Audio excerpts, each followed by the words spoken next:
The city lights shimmered like scattered stars as Emma stepped out of the cab, her red dress glowing under the restaurant's golden sign. She had spent the entire day imagining how perfect this night would be, a romantic dinner with Ryan, the charming guy who'd promised her something unforgettable. She pictured crystal glasses, a rooftop view, and the kind of luxury dinner you only see in movies. But when Ryan smiled and led her down a quiet street instead, her heels clicked with confusion. "Where are we going?" she asked, forcing a laugh. He just grinned, saying softly, "Trust me." Moments later, they stopped in front of a small diner tucked between two shops. The smell of fresh fries and coffee replaced the perfume of fine dining she'd expected. Emma blinked at the flickering neon sign and the handwritten "Today's Special $20 meal for two." Her heart sank. This wasn't the evening she had dressed up for. Inside, the walls were cracked, the plates mismatched, and yet Trian looked perfectly at home, greeting the old waiter like an old friend.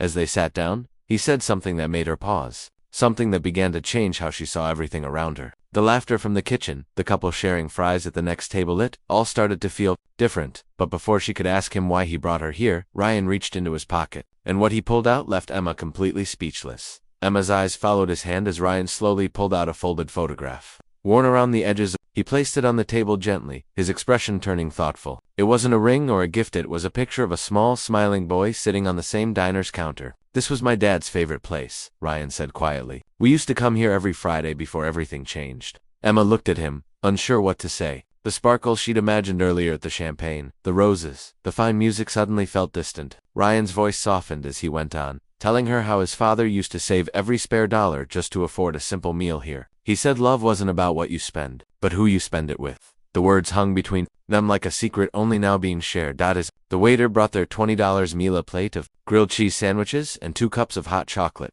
Emma noticed how Ryan's face lit up, as if the food carried more than just flavor. It carried memories. She found herself smiling despite the confusion swirling inside her. Why had he brought her here? Why share this story now? Outside, rain began to fall, tapping softly on the diner window. Ryan looked out for a moment, lost in thought, before turning back to her with a hint of something deeper in his eyes, something she couldn't yet name. And then he said, "There's one more thing you should know about tonight." Emma leaned forward, her heart thudding as Ryan's tone shifted. His eyes held something between sadness and resolve. "This diner," he said quietly, "was where my parents had their last meal together. My dad couldn't afford the fancy restaurant Mom wanted, and she left that night, saying love couldn't fill an empty wallet." His fingers brushed the old photograph as if trying to hold on to a piece of the past. He spent years proving her wrong, but she never came back.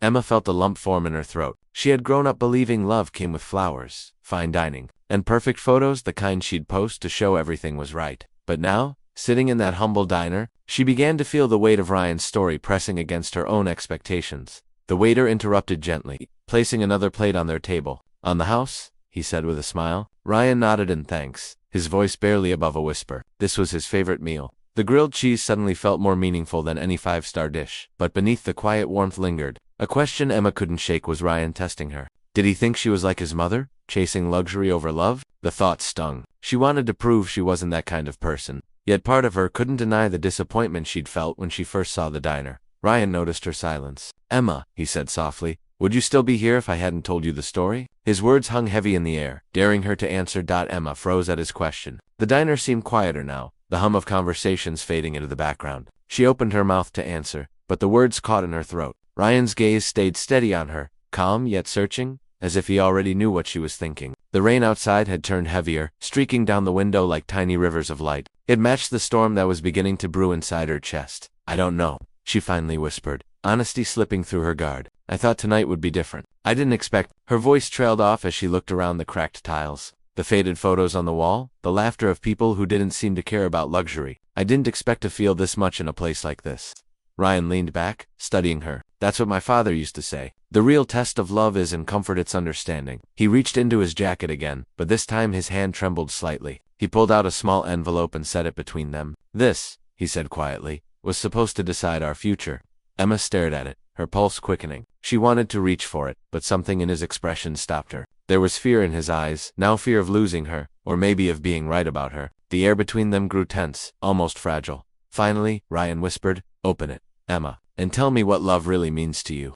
Emma's fingers hesitated over the envelope, her breath shallow. She could feel the weight of Ryan's words pressing on her chest. Slowly, she opened it, expecting maybe a letter or some heartfelt note, but instead, a thin folded paper slipped out. Her eyes widened. It wasn't a love letter. It was a bill of sale. For the diner. She looked up at him in shock. Ryan, what is this? He exhaled, his voice trembling just slightly. It's mine now. I bought it this morning.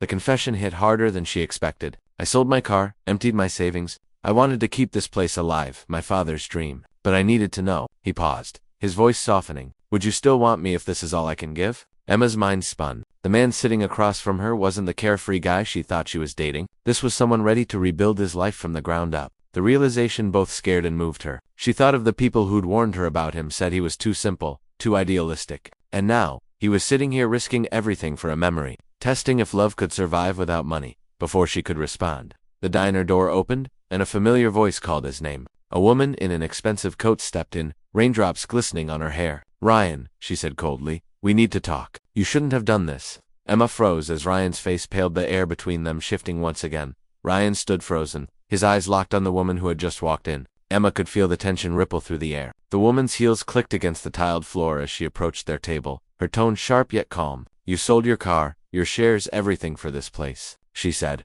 holding up a crumpled document. You didn't even tell me. Ryan's jaw tightened. Because you wouldn't have understood, he said quietly. You left this diner years ago, Mom, but I didn't. Emma gasped softly. His mother, the woman who had walked away from his father. Suddenly, everything made sense. The photograph, the story, the test. The diner wasn't just about love. It was about forgiveness.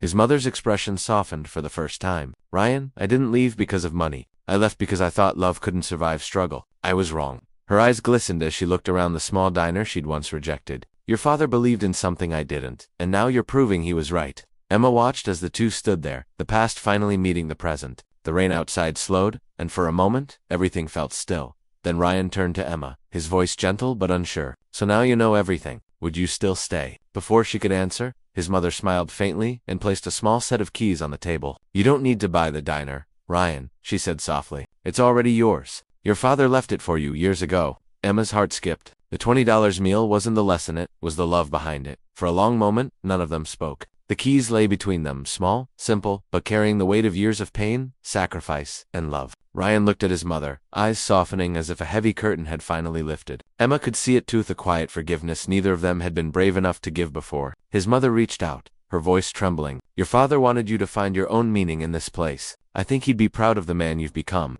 Ryan nodded, emotion thick in his throat. Then he turned to Emma. I never wanted to test you, he said gently. I just needed to know you saw me, not what I could afford.